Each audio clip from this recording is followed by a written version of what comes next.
नमस्कार दोस्तों, मेरी आज की कहानी है सबसे ऊंचा ओहदा।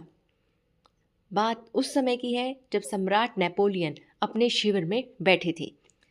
तभी सेनापति की जरूरी सूचना लेकर एक सैनिक उनके पास आया। वह सैनिक जिस घोड़े पर आया था उसने रास्ते में ही थककर दम तोड़ दिया था।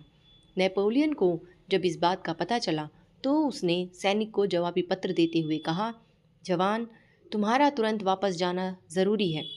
तुम मेरे घोड़े पर सवार होकर युद्ध भूमि में जाओ और सेनापति को हमारा पत्र पहुंचा दो। सैनिक को यकीन नहीं हो रहा था। उसने कहा, सर, मेरे जैसे मामूली सैनिक को आपके खास घोड़े पर बैठना शोभा नहीं देता। मैं पैदल ही चला जाऊंगा।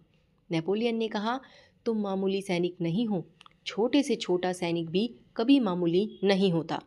बिना देर किए मेरे इस घोड़े पर सवार होकर युद्ध मैदान में यह पत्र सेना नायक के पास पहुंचा दो।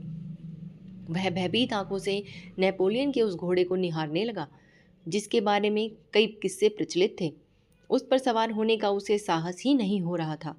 वह फिर बोला, सर, इस पर बैठने की मेरी हिम्मत नहीं हो रही है। ऐसे घोड़े पर बैठना तो आपको ही शोभा देता है। इस पर नेपोलियन ने उत्तर दिया, देखो, हर सैनिक की एक खास अहमियत होती है और इस कारण उसका विशेष महत्व भी होता है। तुम खुद को जरा भी कम मत समझो और इस पर सवार हो जाओ।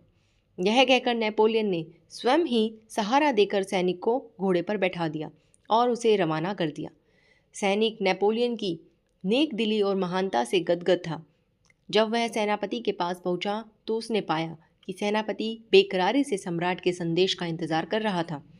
तब सैनिक को समझ में आया कि सम्राट ने उसे यह अहम सीख दी है कि किसी काम किसी भी व्यक्ति या ओहदे से ऊंचा होता है। दोस्तों, अगर आपको ये कहानी पसंद आई हो तो इसे लाइक और शेयर करें। धन्यवाद।